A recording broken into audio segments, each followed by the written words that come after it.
हर कोई व्यक्ति आज कमर दर्द से परेशान है। आज आप इस कक्षा में आए हो तो कहीं ना कहीं आप भी इस समस्या से जूझ रहे हो। हमारे योग के शास्त्रों में हमारे रीढ़ बहुत ही महत्वपूर्ण अंश माना गया है। प्रणाम, आप सभी का स्वागत है आज की इस नई योग कक्षा में। मेरा तो अनुभव ऐसा है कि योग के शास्त्रों में दिमाग से ज्यादा रीढ़ और नाभि के ऊपर बात करी गई। आप देखो, अगर कोई जवान व्यक्ति झुक के बैठता है तो उसको बोलते हैं कि आप बूढ़े हो गए क्या। आप देखो कि बूढ़ा व्यक्ति स्वाभाविकता है वो ऐसे बैठता है क्योंकि उसकी उम्र अब ढल चुकी है। आप देखो जो हमारे आज की जीवन शैली है उसमें जो सबसे ज्यादा प्रभावित हो रही है वो हमारे रीढ़ की हड्डी हो रही है। घर के कार्य करना और बहुत ज्यादा झुकना, जिससे कि कुछ समय बाद उनको कमर दर्द से जूझना पड़ता है। जो बहुत देर तक एक ही जगह पर बैठे रहते हैं, कमर में ब्लड सर्कुलेशन अच्छा नहीं होता, मांसपेशियों को मजबूती नहीं आती, तो उस कारण उनको भी कमर दर्द का सामना करना पड़ता है। आज कमर दर्द इतनी कॉमन परेशानी हो चुकी है कि हर कोई व्यक्ति इसको अब एक बहुत आम सी चीज लेने लग गया है। परंतु इस कमर दर्द की वजह से आपका जो नॉर्मल जो डेली लाइफ है वो बहुत हद तक प्रभावित होता है, पर काम करना आप नहीं रोक सकते। तो क्या करें? तो आज की इस योग कक्षा में हम योग के कुछ ऐसे आसनों का अभ्यास करेंगे जिनको अगर आप सुबह शाम डेली इनका अभ्यास करो तो आप अपने रीढ़ की हड्डी को बहुत मजबूत बना सकते हैं और आप अपना जो ये कमर का दर्द है इससे बहुत हद तक छुटकारा पा सकते हैं। हाँ, इस बात का जरूर ध्यान दें, अगर आपको कोई मेडिकल कंडीशन है, यानी कि अगर आपको डिस्क में कोई इंजरी है, किसी एक्सीडेंट की वजह से आपको इंजरी हुई, तो आपको जरूर डॉक्टर की सलाह लेनी चाहिए और उसके बाद आपको ये कक्षा करनी चाहिए। तो चलिए मैट पे आ जाइए, शुरू करते हैं आज की कक्षा। तो चलिए, इस कक्षा के लिए आपको एक बेल्ट और एक ब्लॉक की जरूरत पड़ेगी। अगर आपके पास बेल्ट नहीं है तो आप चुन्नी या दुपट्टा कोई भी उसका उपयोग कर सकते हैं, और अगर ब्लॉक नहीं है तो इसके लिए मैं आपको एक और आसन बताऊंगा जिसमें आपको ब्लॉक की जरूरत नहीं पड़ेगी। तो चलिए शुरू करते हैं। तो दोनों घुटनों को आप खोलोगे मैट के डिस्टेंस अपार्ट, पीछे जो घुटने मिले रहेंगे। अब क्या करेंगे, यहाँ से हाथ को उठाएंगे श्वास भरते हुए, और श्वास छोड़ते हुए आप धीरे धीरे आगे जाएंगे। यहाँ पे अब अपने बटक्स को अपने पैरों पे चिपका के रखना है, वहां से हटाना नहीं, और धीरे धीरे करके श्वास भरते हुए आपको आगे जाना है। ध्यान रखें आपके जो कूल्हे हैं वो आपके हील से हटेंगे नहीं, आगे जाएंगे जितना हो सकता है, जितना हो सकता है आपको आगे जाना है, जितना हो सकता है। और ब्लॉक को अपने सर के नीचे रख देना है यहाँ पे इस तरीके से कि जैसा आपकी आईब्रोज और ब्लॉक एक जगह पे आ जाए। आपकी उंगलियां मैट पे रहेंगी, सर ब्लॉक पे, और आपके हील्स और बटक्स एक साथ चिपके रहेंगे। यहाँ पे आपको जितना हो सकता है उतना आपको इस पर खींचना है। अधोमुख वीरासन में आप 1 से 1.5 मिनट होल्ड करेंगे। इस आसन से होगा क्या कि आपके रीढ़ की हड्डी में जो भी स्ट्रेस है, जो भी दबाव है, गलत तरीके से बैठने से, काम करने से, वो सब हट जाएगा। तो इसको खींचना जितना हो सकता है, हाथों से आपको आगे जाना है, बटक से पीछे प्रेस करना है, तो आपको बहुत हल्का इसमें महसूस होगा। लंबी गई श्वास भर के श्वास छोड़नी है और खींचना जितना हो सकता है, हाथों से आगे चलते रहना। 1 से 1.5 मिनट के बाद धीरे धीरे श्वास भरते हुए धीरे धीरे हाथों से वापस आना है।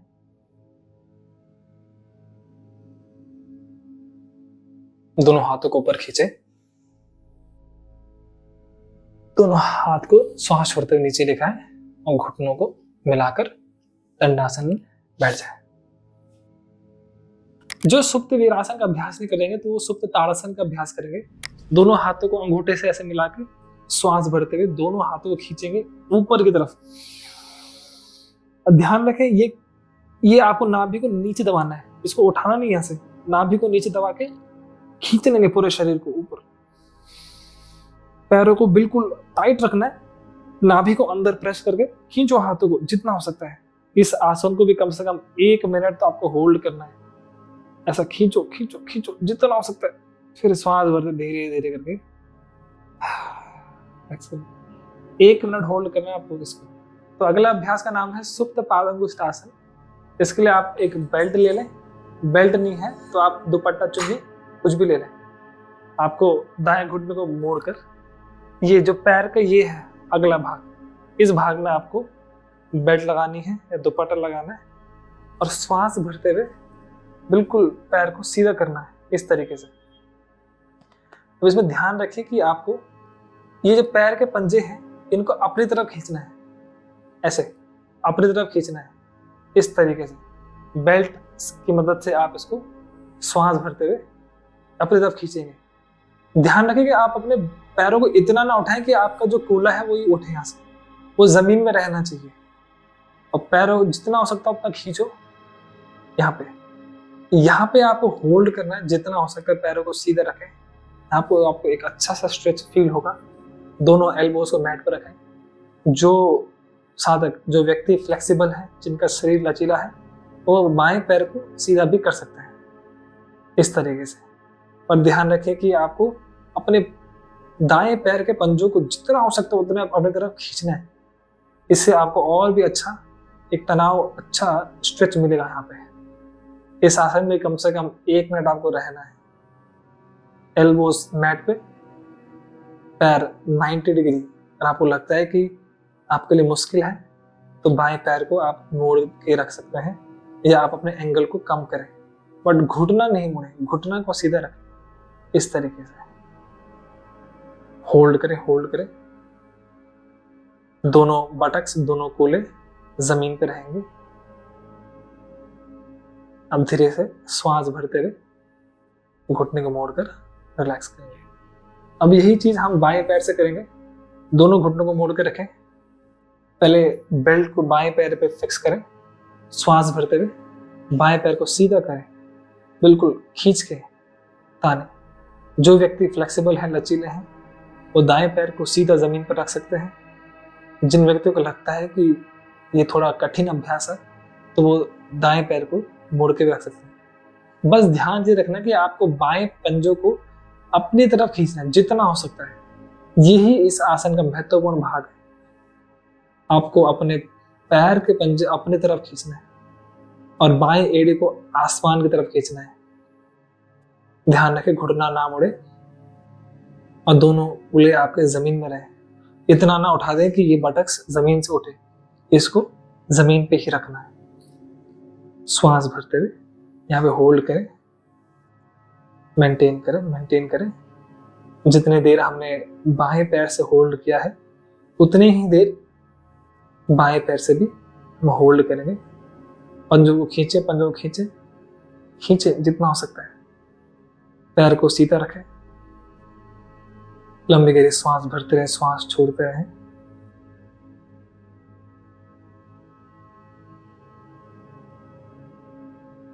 श्वास भरते हुए बाएं पैर को मोड़े, रिलैक्स करें।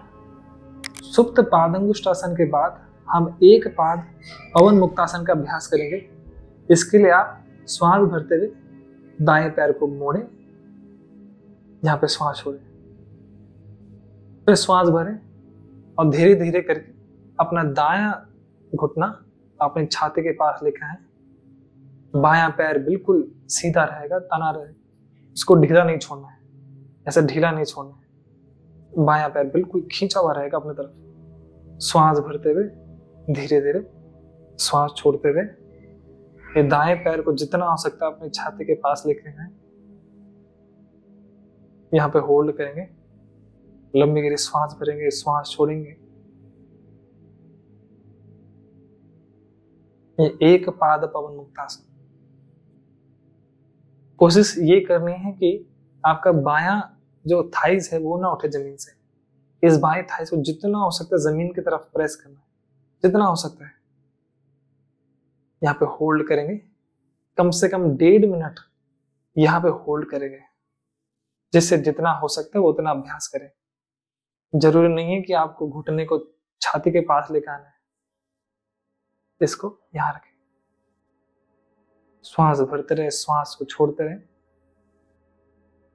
ना श्वास भरते हुए धीरे धीरे पैर को वापस लेकर आए और सीधा करेंगे। ऐसे ही हम बाएं पैर से भी करेंगे। एक बार फिर से श्वास भरें, बाएं पैर को मोड़े, धीरे से बाएं घुटने को छाती के पास लेकर आएंगे और दोनों हाथों की उंगलियों से श्वास भरते हुए वापस अपने बाएं थाइस को अपने छाती के पास लेकर आएंगे। जितना हो सकता है अपने बाएं थाइस को पास लेकर आए छाती के। ध्यान रखें कि ज्यादा ये कूल्हा जमीन से ना उठे। कूल्हे को जमीन के पास ही आपको रोक के रखना है, उसको उठाना नहीं जमीन से। दाएं जो थाइज है उसको भी जमीन से जितना हो सके उतना कम उठाएं, उसको प्रेस करना है नीचे जितना हो सकता है। यहाँ पे होल्ड करेंगे। जो बायां पैर होगा उसको ढीला रखें, उसको तान के नहीं रखना है, उसको ढीला रखें। गंभीर श्वास भरे, श्वास छोड़े। कोशिश करें कि जो कमर का हिस्सा है दायां और बायां वो दोनों जमीन में रहे। बायां कमर का हिस्सा आपको उठाना नहीं है जमीन से, उसको जमीन पे ही रखना है। गंभीर श्वास भरे, श्वास छोड़े। अब धीरे धीरे करके वापस बाएं पैर को जमीन पे रखें, फिर सीधा। अगला अभ्यास हम करेंगे एक पाद शलभासन, जिसके लिए आप अपना माथा जमीन पर रखें, हथेलियां आसमान की तरफ, दोनों पंजे पीछे की ओर तने हुए। अब श्वास भरते हुए आपको धीरे धीरे दाएं पैर को जमीन से ऊपर उठाना है, इस तरीके से। ध्यान रखें कि दायां घुटना मुड़े ना, जितना हो सकता है यथासंभव आपको बिल्कुल सीधे इसको ऊपर तरफ खींचना है, न साइड में रोटेट करना है, बिल्कुल सीधा। श्वास भरते हुए यहाँ पे स्टे करिए। कम से कम 10 से 15 सेकंड आपको होल्ड करना है। इस अभ्यास से आपके रीढ़ की हड्डी में, आपके स्पाइन में मजबूती आएगी। श्वास छोड़ते हुए धीरे धीरे नीचे आए। एक बार पुनः श्वास भरते हुए बाएं पैर से भी ऐसे करेंगे। यथासंभव यथाशक्ति से अभ्यास करने का प्रयास करें। पहले दिन ज्यादा जोर ना लगाएं, इससे समस्या और भी बढ़ सकती है। अब ज्यादा उठाने का प्रयास ना करें, जितना आपसे हो सकता है उतना उठाएं। अगर ज्यादा उठाने का प्रयास करोगे तो कमर दर्द और बढ़ सकता है, तो इसका भी हमको ध्यान रखना है। श्वास छोड़ते हुए धीरे धीरे नीचे आए। तो इस तरीके से आपको कम से कम 2 से 3 बार तो अभ्यास इसका करना ही है। हम मरकट आसन का अभ्यास करेंगे। काफी जबरदस्त अभ्यास है कमर दर्द के लिए। इसके लिए आपको दोनों हाथों को छाती के बगल में खोल देना है। इसके लिए आप श्वास भरते हुए दाएं पैर को उठाएं, बिल्कुल खींचे ऊपर, फिर इसको इस तरीके से मोड़ देना है ताकि जो आपकी जो दाएं हड्डी है और आपके जो दाएं थाई है ये 90 डिग्री रहे एक दूसरे। इसको ऐसे नहीं करना, तो यहीं पे रोक के रखना। तो आपको क्या करना है कि आपका जो बायां हाथ है वो दाएं घुटने के बाहर जाएगा। श्वास भरते हुए धीरे धीरे करके ये जो बायां पैर है इसको भी इस तरीके से बाएं तरफ झुका देना है, और श्वास छोड़ते हुए धीरे धीरे करके आपको इस तरीके से अपने दाएं घुटने को तकिया के ऊपर रख देना है, इस तरीके से। ध्यान रखें कि दोनों आपके जो कूल्हे हैं वो एक दिशा में आए, एक के ऊपर एक आए। अगर आपको लगता है कि आपको और जगह चाहिए तो तकिया को थोड़ा शरीर से दूर रखकर आप इसको इस तरीके से भी कर सकते हैं, इस तरीके से। श्वास भरे, श्वास छोड़ते हुए इस तरीके से ट्विस्ट करना, फिर श्वास भरे, श्वास छोड़ते हुए और ट्विस्ट, श्वास भरे, श्वास छोड़ते हुए और ट्विस्ट करें। 1.5 मिनट।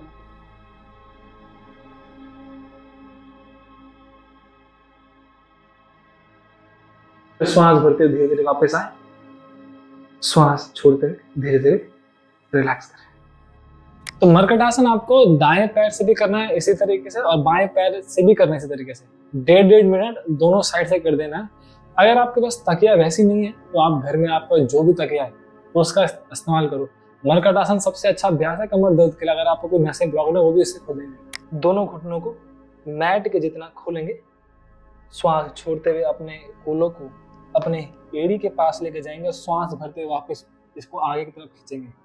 जो हमने पहला अभ्यास जो करा था उसी अभ्यास से आज की कक्षा को हम समाप्त करेंगे, क्योंकि ये बहुत जरूरी है स्पाइन को खींचना।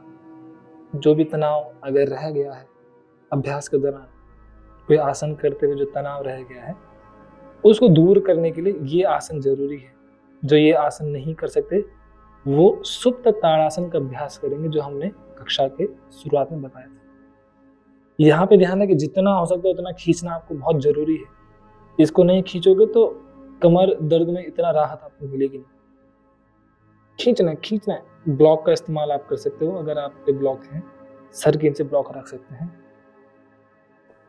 जो व्यक्ति दोनों हथेलियों को जमीन में रख सकता है तो वो दोनों हथेलियों को जमीन में रखें और अपने माथे को भी जमीन पे रख सकते हैं। यहाँ पे कम से कम 1 मिनट तक आप आसन में रहेंगे। अपने कूल्हों को अपने एड़ी के पास रखें।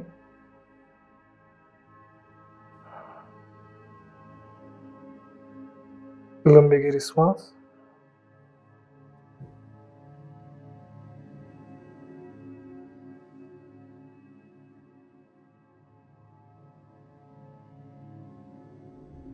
खींचे, जितना हो सकता उतना खींचना है, जितना हो सकता उतना खींचे। 15 सेकंड और खींचे। कूल्हों को पीछे भेजें, पीछे की तरफ पुश करें, हाथों से आगे चले। 5 सेकंड और श्वास भरें, खींचे और खींचे। धीरे धीरे श्वास भरते हुए हाथों से पीछे चले। दोनों पैरों को घुटनों को मिलाएं, श्वास भरते हैं। दोबारा हाथों को ऊपर खींचे और धीरे धीरे श्वास छोड़ते हुए रिलैक्स। अभ्यास के बाद आप शवासन का अभ्यास करेंगे। तो शवासन के लिए आपको जमीन पर लेट जाना है इस तरीके से। दोनों घुटने मुड़े रहेंगे आपके, आप पैर सीधा नहीं करेंगे। दोनों घुटने को मोड़कर हथेलियां आसमान की तरफ रहेंगे और कम से कम 1 से 2 मिनट लंबी गहरी श्वास भरें, श्वास छोड़े और अपनी कमर में जो हल्कापन आप महसूस कर रहे हैं उसको ध्यान रखना है। शवासन के दौरान लंबी गहरी श्वास भरें, श्वास छोड़ें। और आज की कक्षा के बाद धीरे धीरे विश्राम करें।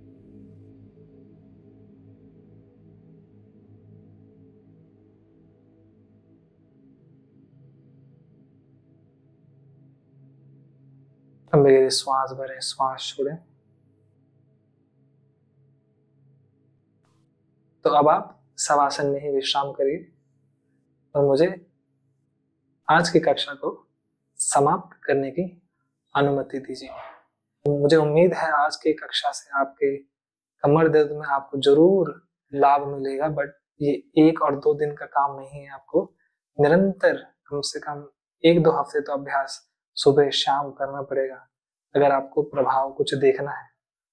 एक कक्षा को करने से आपको उतना लाभ नहीं मिलेगा और लंबे समय के लिए इस चीज से निजात पाना चाहते हो तो इसको लंबे समय तक अभ्यास करें। आप शवासन में लेटे रहें, लंबी गहरी श्वास भरते रहें, श्वास छोड़ते रहें। हम मिलते हैं अगली कक्षा में। तब तक के लिए अपना ध्यान रखिए। प्रणाम।